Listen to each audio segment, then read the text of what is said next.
C'est le regard de l'autre qui m'influençait à un moment donné. Je me disais que je n'étais même pas belle. Je n'étais pas une belle femme. Quand je fais quelque chose avec mes mains, j'ai l'impression que je fais ce que ma bouche ne peut pas faire.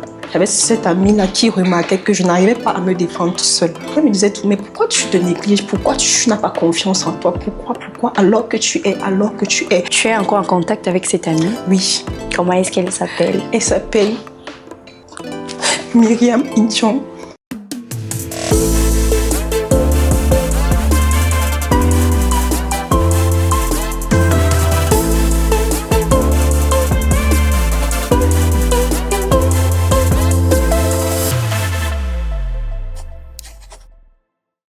Il y a des mots qu'on n'aurait jamais su se dire enfant, des blessures silencieuses qui nous détruisent ou nous construisent. A Right to Myself, c'est le moment où l'on se retrouve face à soi-même pour parler à l'enfant que l'on était hier. Marie-Noël nous ouvre son cœur à travers une lettre bouleversante où elle s'adresse à la petite fille qui a été marquée par le regard des autres, mais surtout à la femme devenue forte, résiliente et inspirante.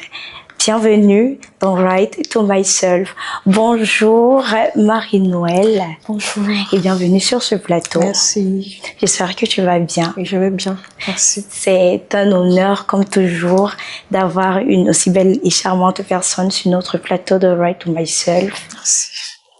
Alors, dans votre lettre, vous parlez d'une enfant marquée, mais de vous devenue forte aujourd'hui. J'aimerais, chers téléspectateurs, que vous regardiez sa lettre pour mieux comprendre de quoi il s'agit.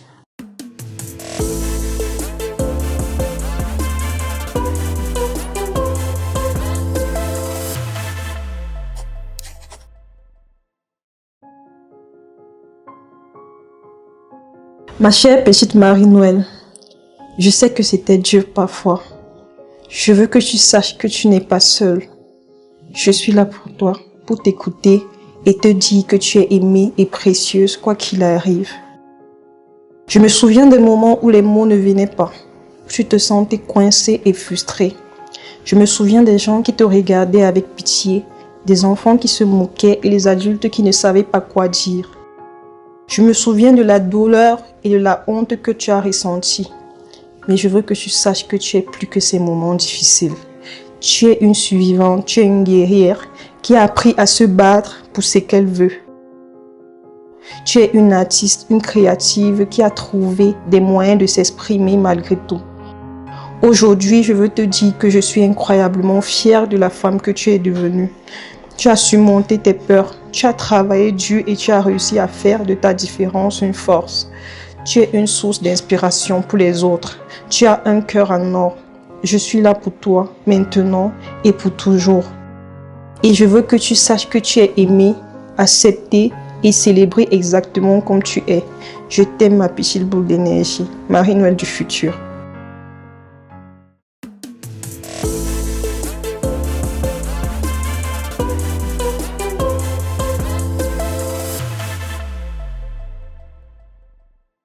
Ouf, nous sentons tellement d'émotions, mais surtout beaucoup de mélancolie dans votre voix. Alors je reviens à vous, Marie-Noël. Quand vous entendez cette lettre aujourd'hui, qu'est-ce que ça réveille en vous immédiatement? Quand j'écoute ma lettre, je me retrouve directement. Je suis la petite fille que j'étais et je traverse encore, je ressens encore tout ce que j'ai traversé. Beaucoup de difficultés, beaucoup de frustration. En fait, ça me fait réveiller toutes les émotions, tout ce que j'ai eu à traverser quand j'étais petite, toutes les fois où j'ai pas pu parler, toutes les fois où j'ai pas pu m'exprimer, toutes les fois où j'ai eu honte. C'est vraiment tellement émouvant. Mais par-dessus tout, je ressens une paix en moi parce que j'ai pu m'exprimer, j'ai pu dire ce que je ressentais, j'ai pu parler à la petite fille que j'étais. Justement, depuis on parle de difficultés, de regard, j'ai pas pu m'exprimer. Quel était votre problème concrètement? Est-ce que vous pouvez nommer, le nommer? Ok, je suis née avec une difficulté à parler couramment.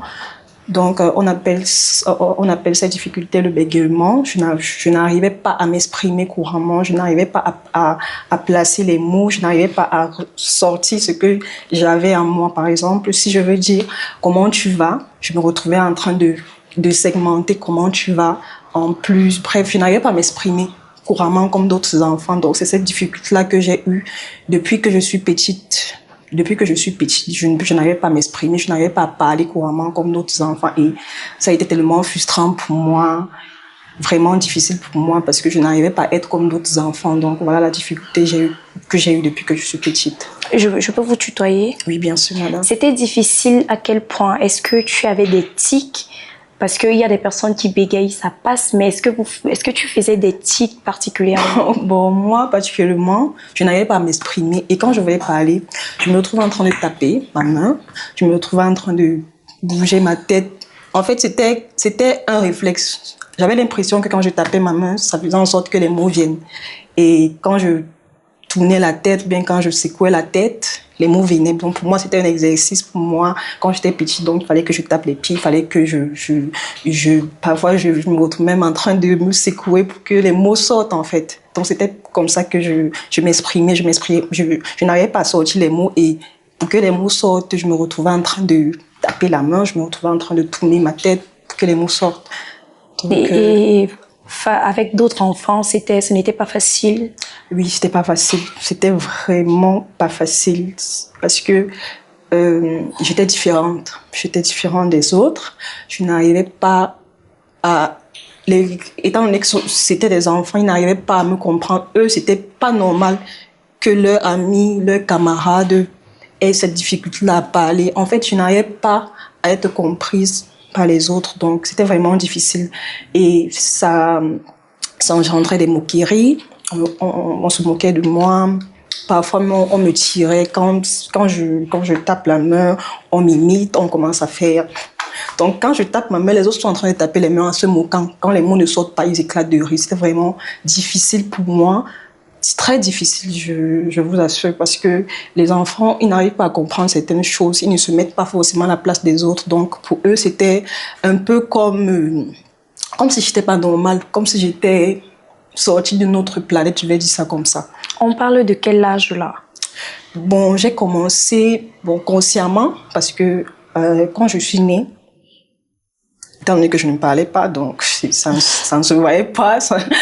Donc quand j'ai commencé à vouloir m'exprimer, ce que ma mère me dit, parce qu'à l'âge là, je n'étais pas consciente, je ne peux pas vous dire ce qui s'est passé. Donc c'est ma mère qui me l'a raconté. Elle m'a fait comprendre qu'au départ, je parlais. Donc quand j'ai commencé à parler, je sortais des mots. Mais après, à un moment donné, je suis restée muette. Donc j'ai fait, je crois, 3 jours muette. Donc je n'arrivais pas à parler, je regardais juste les gens, on me pose une question, je ne parlais pas. Dès que je vois quelque chose, je montre, je fais les gestes et tout. C'est après ces 3 jours-là que j'ai commencé à parler, mais avec vraiment beaucoup de difficultés. Je n'arrivais plus à m'exprimer normalement. Donc c'est comme ça que le bégaiement a commencé et voilà, jusqu'à ce que je sois consciente, je me suis retrouvée avec cette difficulté. Donc, j'ai commencé, du moment où j'ai ouvert les yeux, j'ai été consciente, j'étais déjà en train de bégayer. Donc, ça n'a pas commencé à un certain âge.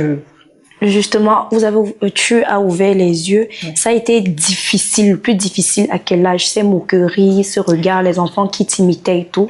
Bon, ça a été difficile plus à quel âge? Bon, ça a été plus difficile quand je suis allée à l'école. Oui, parce que déjà, premièrement, j'ai pas fait de la maternelle. J'ai pas fait la maternelle parce que je suis née dans un village où il n'y avait pas d'école, donc il n'y avait pas de maternelle, donc il y avait juste l'école primaire.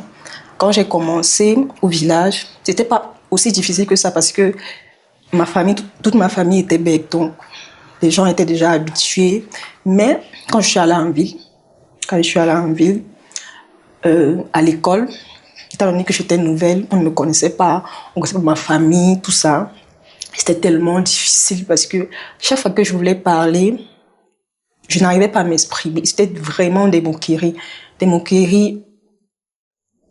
Parfois des enseignants même parce que dès que je me levais, je ressentais un regard. Parfois c'était des regards de tristesse, parfois c'était des regards de moquerie, genre parle vite, nous on veut continuer et tout. C'était vraiment difficile pour moi et les enfants se moquaient de moi. Les enfants me demandaient, mais pourquoi tu n'arrives pas à parler? Mais pourquoi tu es bègue? Pourquoi?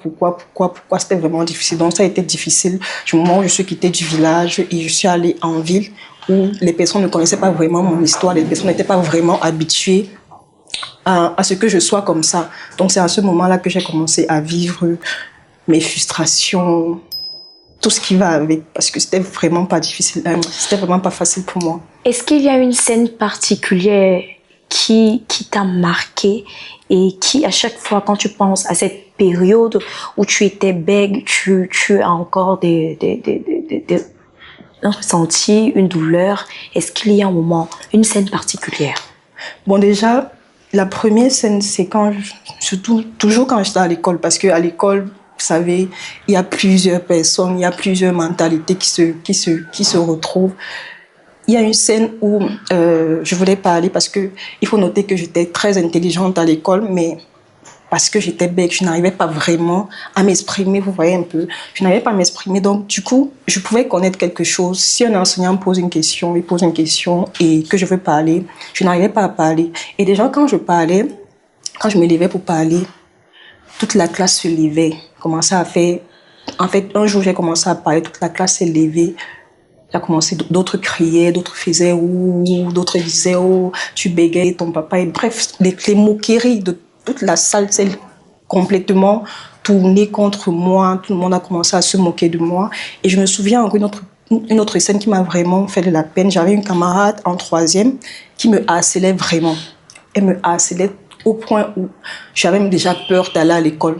Je ne voulais même plus aller à l'école parce que je savais que du moment où j'arrivais, elle allait me harceler toute la journée. Elle allait se moquer de moi, que je parle ou pas. Elle était toujours en train de me tirer, elle était toujours en train de me provoquer, elle était toujours en train, peu importe. Et malheureusement, elle habitait dans mon quartier et elle s'asseyait derrière moi. Donc vous voyez que de l'école jusqu'à la maison, elle se moquait de moi. Je sais pas pourquoi, mais elle s'acharnait vraiment sur moi. Donc voilà les deux scènes qui m'ont vraiment marqué, qui m'ont vraiment traumatisée au point où je ne voulais même plus aller à l'école, au point où je pensais même...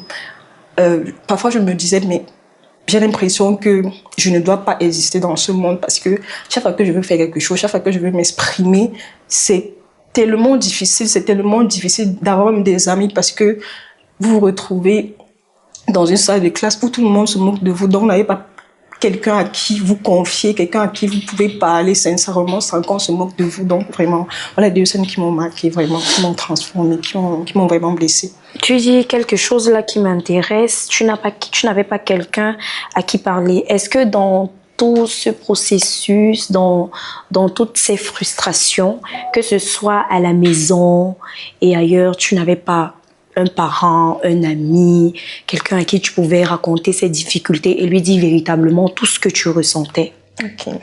Bon, au départ, quand j'étais au village, mes parents me comprenaient, mes frères et sœurs, on avait le même problème, on me comprenait. Mais quand je suis allée en ville, je suis allée chez ma tante et c'était plus facile pour moi de m'exprimer, étant donné que j'avais l'impression que personne ne me comprenait. Donc j'ai vécu tout ça toute seule. J'ai vécu toutes ces moqueries-là. Je n'avais personne qui pouvait me dire ça va aller, tu es précieuse, tu es amour. Bref, les mots dont les enfants ont besoin d'entendre. Donc je n'avais pas quelqu'un à qui me confier. Donc je vivais tout ça toute seule. Je traversais tout ça toute seule. Comment cette expérience, si j'y arrive, a influencé ta confiance en toi? Bon, cette expérience m'a beaucoup boostée parce que à travers ce côté de bégaiement, j'ai pu m'exprimer autrement. J'ai pu m'exprimer autrement à travers, je vais appeler ça l'art parce que ça englobe beaucoup de choses que je faisais pour m'exprimer. Au départ, je dessinais. Je faisais des dessins où je racontais mon histoire. Je faisais les bandes dessinées où je parlais à moi-même, où je m'exprimais. Parfois, je faisais même la couture.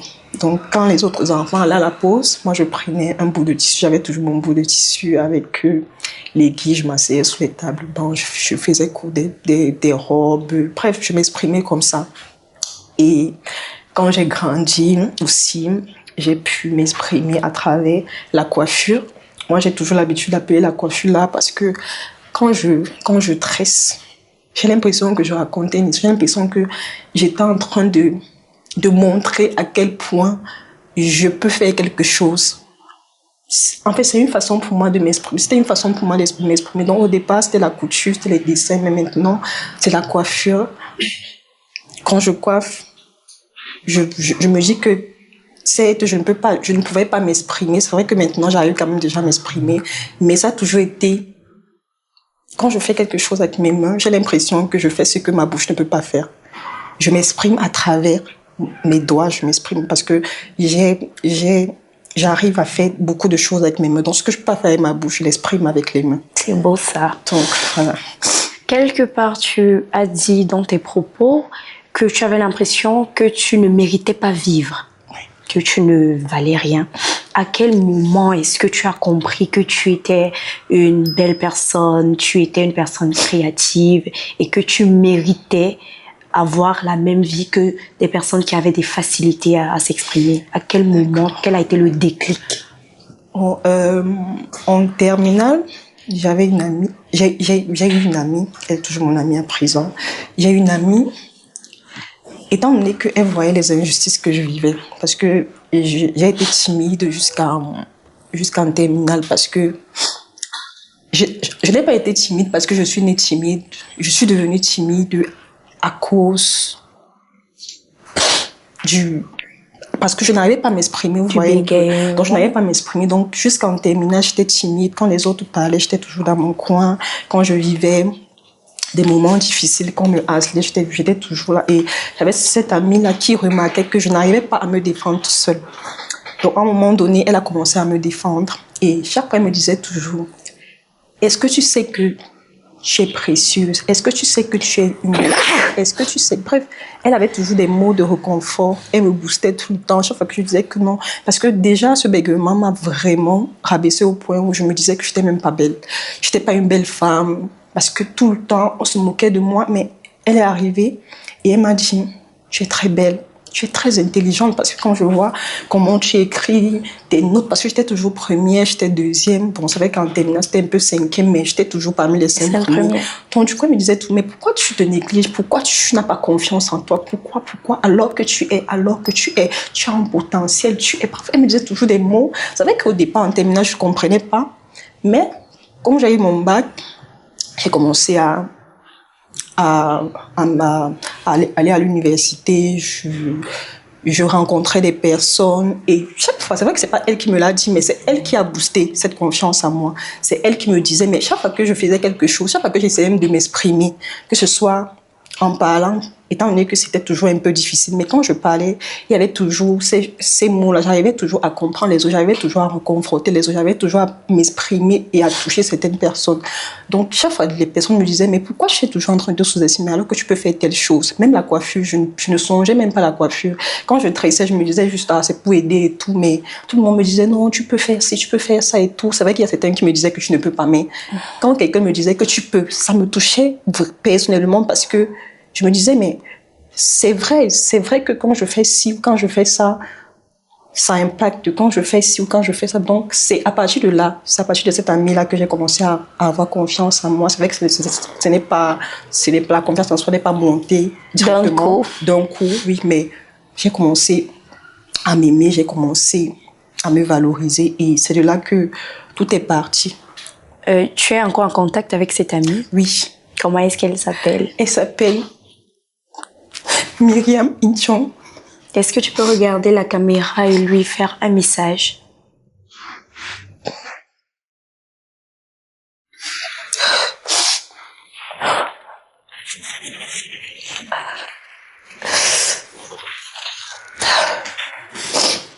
Comme quoi on a toujours besoin de quelqu'un pour sortir d'une situation difficile. Les paroles valorisantes, les paroles qui boostent, vous pouvez le dire comme ça, mais sachez que quelque part, ça peut construire une personne. Donc, soyons bienveillants. C'est tout ce que je peux dire. Alors, Marie-Noël, est-ce que tu peux adresser un message à cette amie? Myriam, je te dis infiniment merci. Merci pour les mots d'amour que tu m'as donnés. Merci pour ces encouragements. Merci de m'avoir défendu quand tout le monde était contre moi. parce que je n'ai pas choisi d'être ce que je suis. J'ai pas choisi d'avoir cette difficulté que j'ai. Mais je te dis aujourd'hui que même si tu ne le sais pas, même si je ne te l'ai jamais dit, tu m'as beaucoup aidé, tu m'as beaucoup boosté, tu m'as beaucoup aimé, tu t'es exprimé autrement, tu m'as aimé autrement et je te dis merci et que Dieu te bénisse. Merci Myriam. Non, c'est beau. On va te donner un petit temps pour souffler et puis on va continuer. Mais Myriam a raison, tu es une très très belle femme. Merci. Et certainement intelligente, c'est vrai que je te connais pas beaucoup, mais juste à travers nos échanges, ta manière de raisonner, de t'exprimer, je comprends que derrière cette belle femme, il y a également une belle personne intelligente. Merci. Alors, aujourd'hui, tu parles bien. On a du mal à croire que tu as été bègue dans le passé. Comment est-ce que tu as fait pour en arriver là? Okay. Déjà, premièrement, j'ai eu un exercice. Bon, c'est vrai qu'au départ, en tant qu'enfant, il y avait des remèdes traditionnels. Il y avait des remèdes traditionnels. On me faisait boire de l'eau dans la coque d'escargot. Il fallait boire. Il y a un instrument, je sais pas comment on appelle ça, je sais pas comment je dois appeler ça pour que tout le monde comprenne. En fait, c'est un instrument qu'on arrête et on tape souvent. On appelle ça le meringue, je sais pas, un truc comme ça. Donc il fallait que je boive de l'eau. Bref, ça n'a pas marché. Je vous assure que ça n'a pas marché. Bon, ce qui m'a aidé déjà, c'est je m'exprimais, à un moment donné, je m'exprimais lentement. Parce qu'il faut savoir que quand on a ce problème, on veut toujours s'exprimer rapidement pour que les mots sortent. Mais moi, ce que j'ai commencé à faire, c'est que je m'exprimais lentement, je parlais lentement et je lisais beaucoup à haute voix. Donc, chaque fois que je lisais et que j'étais dans ma chambre, je lisais des romans à haute voix. Donc, je parlais et parfois, quand je voulais parler de quelque chose, peut-être devant une assemblée, il fallait que je me retrouve d'abord avec moi-même, je regarde le miroir et je m'exprime et je me dis, tu peux, c'est possible, tu es une belle personne, tu es aimante, tu es amour, tu es belle, bref, tous ces mots-là avant de parler. Et quand je parlais, je me retrouvais en train de parler couramment. En fait, j'ai compris que c'est le regard de l'autre qui m'influençait à un moment donné. Parce que quand je me retrouvais toute seule, quand je lisais ou quand je parlais tout seul devant un miroir et qu'il n'y a personne, je m'exprimais normalement, je parlais normalement, sans tic, sans problème. Mais du moment où je me retrouvais devant des personnes, et surtout des personnes qui savent que je suis bègue, il y avait un problème. Je n'arrivais plus à m'exprimer, rien ne sortait. Donc ce que je faisais, c'est que je m'exprimais lentement et je lisais beaucoup à haute voix. Je parlais à moi-même, je me disais des mots d'encouragement, des mots d'amour, des mots que j'ai voulu entendre des autres. Je m'exprimais et c'est comme ça que j'ai commencé à parler, à m'exprimer et surtout, et j'avais vraiment déjà confiance en moi parce que chaque fois que je me plaçais devant les gens, je n'arrivais pas à m'exprimer parce que je n'avais pas confiance en moi. Je me disais que tout ce que je vais dire, ça va être n'importe quoi. Ou bien quand je vais peut-être avoir un moment de retard, ou bien quand j'aurai peut-être un tic, on se moquera de moi. Mais à un moment donné, je m'en foutais. Je me disais, je vais dire ce que j'ai à dire. Du moment où j'impacte quelqu'un d'autre, ou du moment où j'arrive à dire tout ce que j'ai envie de dire, que ce soit en 10 minutes, que ce soit en 30 minutes, j'aurais dit ce que j'ai à dire. C'est comme ça que j'ai appris à m'exprimer. Ça a commencé à aller au fur et à mesure. Mais j'ai toujours un problème. Quand je suis en colère, ça ne sort plus. Donc, c'est la colère, je n'arrive pas. Donc, là, maintenant, j'arrive à maîtriser ma colère parce que quand je suis en colère, je respire d'un coup, je commence à parler tranquillement. Mais à part ça, j'arrive déjà à m'exprimer. Okay. Aujourd'hui, comment tu gères le regard des autres quand tu veux faire une activité, si tu dois t'exprimer, si tu dois passer devant les gens, comment est-ce que tu gères le regard des autres? Comment je gère le regard des autres? Je me dis toujours que je suis unique.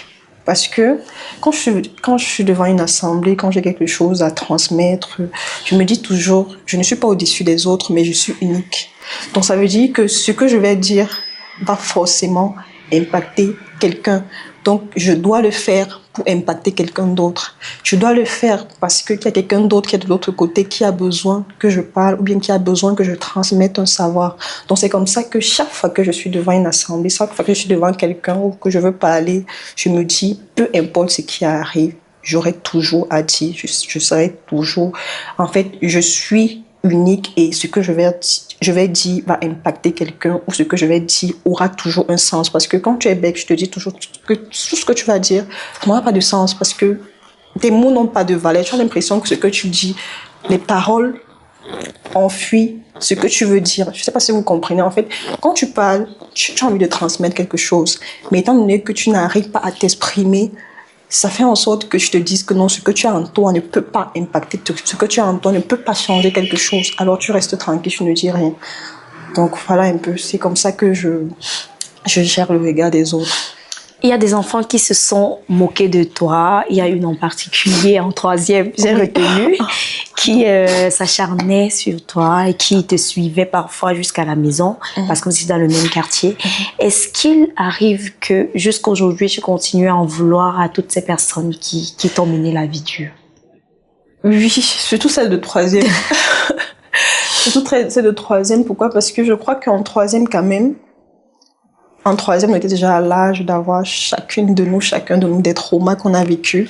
Donc, je pense qu'elle devrait se mettre, à l'âge là, elle devrait se mettre à ma place. Mais aujourd'hui, je lui pardonne parce que, voilà, je comprends que peut-être qu'elle le faisait parce que peut-être qu'elle voulait se sentir supérieure et voulait aussi évacuer ses frustrations. Donc, du coup, je lui ai pardonné. Mais pour les enfants qui se sont moqués de moi, moi, je n'ai pas de problème avec eux parce que quand on est enfant, on ne sait pas ce qu'on fait. Parfois, on fait des choses parce qu'on voit les autres faire. Donc, les enfants, je leur ai pardonné. J'ai compris qu'ils étaient enfants. Et celle de troisième, c'est vrai que je ne lui ai pas pardonné d'un coup. Mais là, à présent, ça va, c'est passé.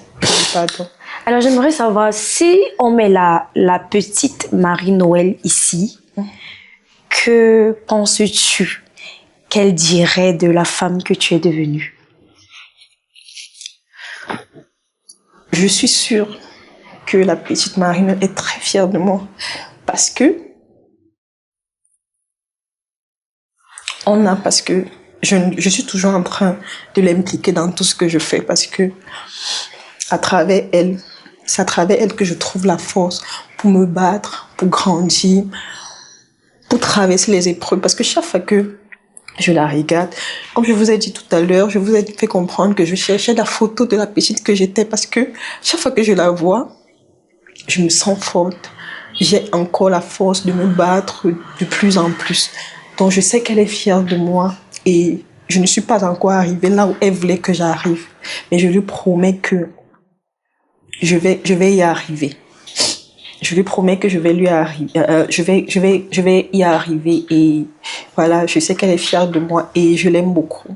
Justement, si toi, tu avais un mot, une phrase à dire à cet enfant-là aujourd'hui, ce serait laquelle? Je vais lui dire qu'elle est précieuse, elle est très jolie, elle est unique et elle peut faire de grandes choses.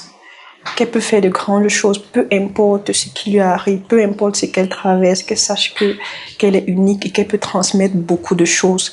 Que le fait qu'elle soit belle ne détermine pas ce qu'elle sera ou ce qu'elle est. C'est juste une difficulté qu'elle a, comme toutes les autres.